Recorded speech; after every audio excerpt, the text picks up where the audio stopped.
I'm sure everyone watching this has heard about the YouTube channel Sneako. Sneako has two channels, one where he goes and has conversations with people usually out in New York, and the other where he does pretty much reactionary content, pretty much like Andrew Tate. And if you know who Andrew Tate was, he pretty much got banned a couple of months ago because of his controversial views, and it's finally happened to Sneako. I hate to say this, but I kind of saw this coming.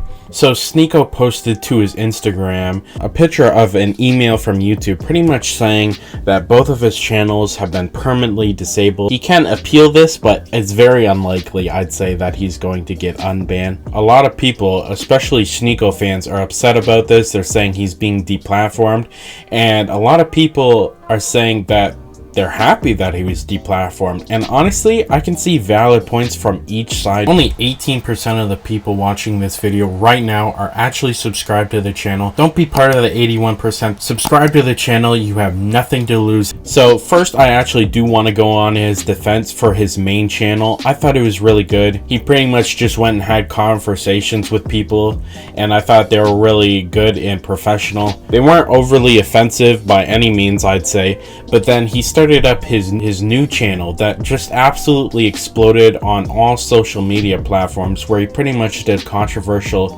takes and opinions, just like Andrew Tate, even to the point where Andrew Tate and Sneako have both collabed in the past. I've heard people describe him as a diet Andrew Tate, and I think that's a very good way of saying it. He's not as offensive or as controversial as Andrew Tate, but he's pretty up there. And so the Sneako fans are saying that obviously they're upset that he was deplatformed and banned. They're saying, you know, these companies are taking away his freedom of speech and they're deplatforming him, which I think a lot of us can agree deplatforming is wrong, depending on the circumstances, of course. I think my only problem with major deplatforming is it's obviously, you know, a lot of people celebrate the platforming of like Andrew Tate and Sneako because they say things that are offensive, and you know, people get offended nowadays, so it's hard not to understand why they would want someone like Sneako or Andrew Tate banned. However, I definitely think it's getting to the point where we're normalizing deplatforming people that say things we don't like, and that's fine and dandy for, you know, who don't like Andrew Tate and dislike the things he's saying. But the problem is, I think it'll eventually be used against anyone who doesn't have a quote-unquote mainstream view, and that could be very dangerous for the future of the internet, especially because, yeah, they're private companies and they're allowed to do whatever they want. Now, the free speech argument doesn't really hold up because it is a private company and they're allowed to do what they want, but I definitely understand why people could be upset, because YouTube is the biggest online platform on the entire internet. As far as I know, it's the second biggest website on the entire internet, and so of course people are going to be upset when they're deplatformed and can no longer use, you know, like the square to talk about ideas and things. And then the people who dislike, he said some very offensive and controversial takes to the point where YouTube should have deplatformed. And there is crap that Sneako said that I really dislike. Here's a clip of him saying some really crazy things. Really think about it. If you're like a violent, are you picking her? You picking her, or was she just drunk at a party? Really, like, out of the pickings at a college campus, like, you know what I'm saying?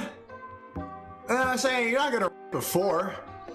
As far as I'm concerned, that is not okay to say. I mean, it's rude and it's offensive. I mean, I don't know. It's a weird thing to say. Obviously, he was trying to make a joke, but I don't know. It feels weird to me that, I don't know. I get the joke. I don't find it funny. And I would have been more than okay if YouTube took down just that post. You know what I mean? I think it's okay to take down certain things that people say and not take down their channel overall. You know, it's okay to say, hey, we're not okay with you saying this person wasn't the prime target to be SA'd, you know, on the platform, and still keep their entire channel up. I'm okay with that. I'm in between, because I do think that private companies should have the right to do that stuff, but then again, I feel against taking down his entire public persona from YouTube itself. I'm not going anywhere.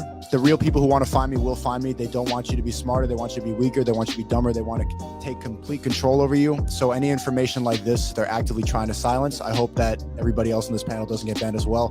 But you can find me soon. I've been on YouTube since I was 14 years old. I grew up on the platform. You can see me grow. You can see me go through puberty. I started before my voice even dropped, before my balls dropped. That's how long I've been on YouTube. So the fact they took that all in a second is disappointing, but you can't be down about it. You just got to keep going. That's why I'm on the stream right now. This just happened 3 hours ago, so you could find all the backups on rumble.com. I'm trying to work on the next platform I'm going to go to. Twitch sounds good, but we'll see where I go. I'm banned on TikTok, banned on Twitter, now YouTube. That's proof that they don't want you to hear that. And then there's another situation that happened not too long ago where he pretty much was spreading false rape accusations against this creator, and apparently his name was Brandon Buckingham, and it looks like he went back and Brandon actually made a couple of videos pretty much saying how they were completely fake, all allegations from Sneako himself, and that's kind of weird behavior, you know, especially someone in this like self-help, you know, male creator space where over the last couple of years, false allegations have really hurt a lot of male creators. And so to see someone in the self-help, quote unquote, category make up false allegations against another creator just because they're saying bad stuff about you is a bad look for Sneako. And I think it's a big L. And honestly, I'm not sure what the real reason Sneako got taken down for was. Now, obviously, all of these things I just said, you know, the essay clip I played, and then the false allegations against Brandon Buckingham, could honestly, either of those could be enough to take down Sneako's channel. But the problem is, either YouTube didn't tell Sneako why his channel was taken out, or Sneako decided to hold that information from the public. And I definitely think if YouTube is going to say, hey, what you're saying is unacceptable on the YouTube platform, they should give a very descriptive more than one reasons. In the email they sent him, it's because it was multiple community guideline violations. Okay, well, go into depth. I mean, I think that's the least they deserve. I mean, regardless if you like Sneako or not, he was a major brand. He had a lot of fans on YouTube, and he was making YouTube a lot of money. His main channel had 1 million subscribers, and his second channel had, I think, 600,000 to 800,000. He was gaining like 100,000 subscribers a month. And so these are very big channels, especially for YouTube, where he's uploading a ton and making them a lot of money. So I definitely think, regardless if you like him or dislike him, if YouTube is going to completely deplatform a major content creator like Sneako, again, regardless if you like him or dislike him, that they should give a very specific reason for saying, hey, this is not okay. Because honestly, YouTube is way too big to have vague community guidelines. YouTube should say point by point what you can and cannot do on the platform. Now, obviously, I do think Sneako had an idea of what was allowed and what wasn't allowed, and he consistently, you know, tried to push the goalpost on what he could get away from, and it eventually came and bit him in the butt. You know, that's how he got his channels removed. And that's another thing. I don't like how they removed his main channel, where he was pretty much inoffensive and he just had sat down and had conversations with people. I really like that channel, and I disagree with the community guideline that if one of your channels is terminated, the other should also get terminated. That's kind of I've never agreed with it, even if YouTube has the reasons for it. I can't fathom it. But it sucks to see something like this happen, because I think, again, regardless, I'm not going to say whether I like Sneako or dislike Sneako. I saw a couple of his videos come on my channel on occasion, but I definitely think that normalizing deplatforming is going to eventually come back and bite a lot of people in the butt. Even if at the current point, I mean, they're deplatforming Andrew Tate and Sneako for saying like misogynistic things. And I think we can all agree, you know, women are great. You shouldn't be misogynistic. But as, you know, we agree with deplatforming them at the current moment, I think in the future they could come and deplatform pretty much anyone for any reason. And that's a very scary precedent to set. Yesterday, I made a video about how Penguin said Dream didn't deserve the hate for his face reveal. This is a crazy video you're not going to want to miss. Click here to watch it now.